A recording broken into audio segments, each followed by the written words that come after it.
That wasn't just a meltdown, it was a manifesto. And years later in court, that same energy exploded. Diddy charged at a witness so violently that security had to rush in and restrain him. But this rage didn't just show up in that courtroom. It had been boiling for years.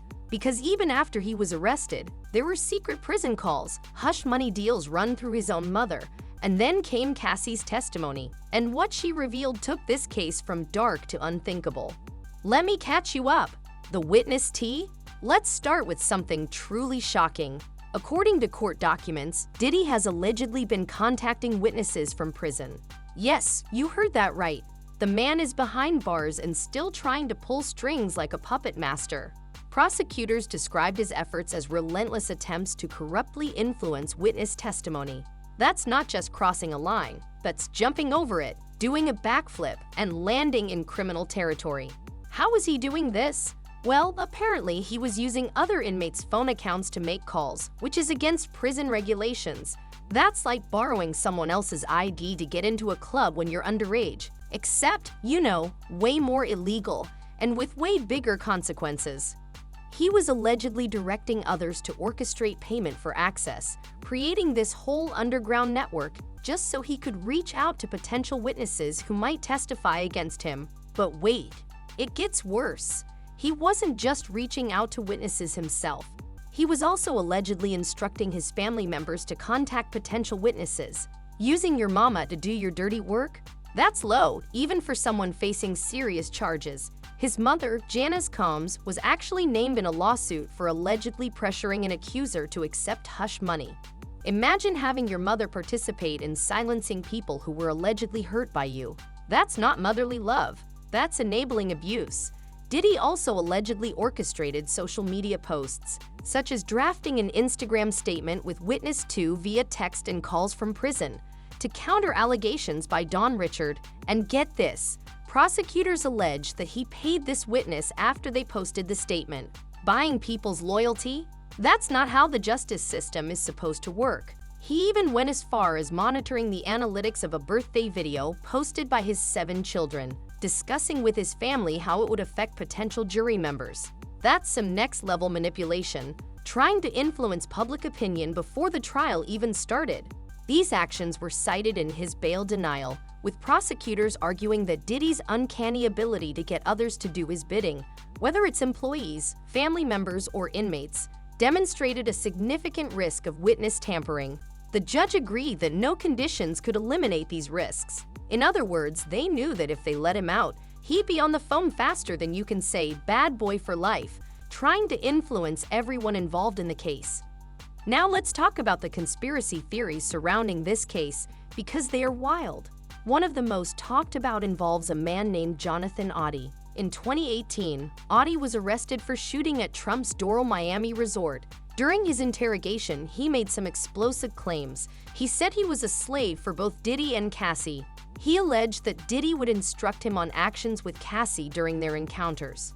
Audi also claimed that he signed a $5 million NDA with Diddy in July 2014. His ex-wife, Tanya Troutwine, corroborated this, linking it to their 2014 divorce and Audi's subsequent cash purchases of properties. Initially, people dismissed Audi's claims as delusions due to his mental state and the violent incident at the resort. But here's where it gets interesting. Cassie's testimony during the trial has been interpreted as confirming Audi's involvement in sexual encounters with Diddy. Some people on social media are saying this is proof that another conspiracy theory has turned out to be true. One ex-user at MLC Patriot posted on May 14, 2025, with Cassie Ventura's testimony in the Diddy trials, it looks like another conspiracy theory is true. It's giving where there's smoke, there's fire energy. And in this case, there's enough smoke to fill a stadium. There are also theories that Diddy's behavior was an open secret in the music industry, with other powerful figures possibly enabling or covering it up. This includes speculation about other celebrities and executives, suggesting a network of silence that allowed such actions to persist for years. It's not hard to believe, given how many times we've seen powerful people get away with terrible things because they're protected by even more powerful people. Some theories extend to a broader network of abuse within the entertainment industry, with Cassie as just one of the victims. These ideas suggest Diddy's actions are part of a larger systemic issue, though the evidence is often circumstantial and debated. But when you look at the pattern of behavior that's been alleged, not just with Cassie but with multiple women, it's hard not to wonder how deep this rabbit hole goes. Now let's talk about another key detail from the trial, an alleged third victim who's been uncooperative with prosecutors.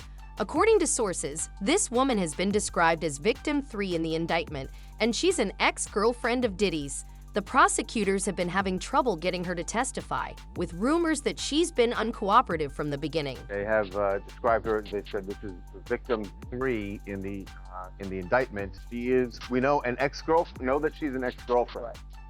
And there was a whole exchange about her in court this week where they said, we're having trouble getting her to come in, that she has some conflict, she's got things going on in her personal life. And it was described by the government as almost like she wants to be here, but we're not sure we're going to be able to get her here, talking to her lawyer. Why would someone be reluctant to testify against an alleged abuser? Well, there could be many reasons: fear of retaliation, concern for personal safety, anxiety over public scrutiny, or maybe, just maybe, they've already been contacted by Diddy or someone in his inner circle, pressuring them to stay silent. It wouldn't be the first time a powerful figure used their influence to keep victims quiet. And this missing witness? That could be a major blow to the prosecution's case.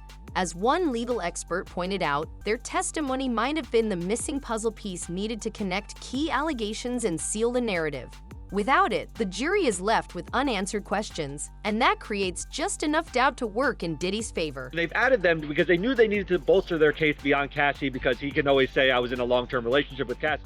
In other words, the prosecutors need multiple victims to establish a clear pattern of behavior, something that shows this wasn't just a toxic relationship with Cassie, but a systematic way that Diddy allegedly treated women. Without victim 3, their case could be weakened, which might explain why they're so desperate to get her on the stand. Meanwhile, Diddy's behavior during the trial has raised eyebrows. On day 1, he was spotted reading a Bible at the defense table before opening statements. Now, nobody's saying people can't find religion in tough times, but the timing feels a little too convenient, like when a student gets caught passing notes in class and suddenly becomes the most focused person in the room. It's giving too little, too late energy. Social media lit up with cynicism. One user on X wrote, "Nobody's falling for that after the massive amounts of baby oil," referring to the over 1,000 bottles of lubricant allegedly found in Diddy's homes. Another said, "People who do this in public for show are definitely not real Christians." And honestly, can you blame the skepticism? It's like when a celebrity is exposed for something terrible and suddenly checks into rehab or starts donating to charity. People see through that now. It doesn't feel like remorse. It feels like strategy. But maybe the most disturbing moment came from testimony about the hotel incident. The security officer who responded to Cassie's distress call said that when Diddy stepped out of the elevator, he had what the officer called a devilish stare. That's not the look of someone who made a mistake. That's the look of someone angry they got caught. And to make matters worse, the officer testified that Diddy allegedly offered him money to keep quiet. He says he refused the bribe, but just the fact that the offer was made tells you everything about how Diddy allegedly handles exposure. Throw money at the problem, silence the witnesses, and use wealth as a shield against accountability. Says he went back upstairs to talk to Puff and explain to him the rules of the hotel and that he had to pay for something.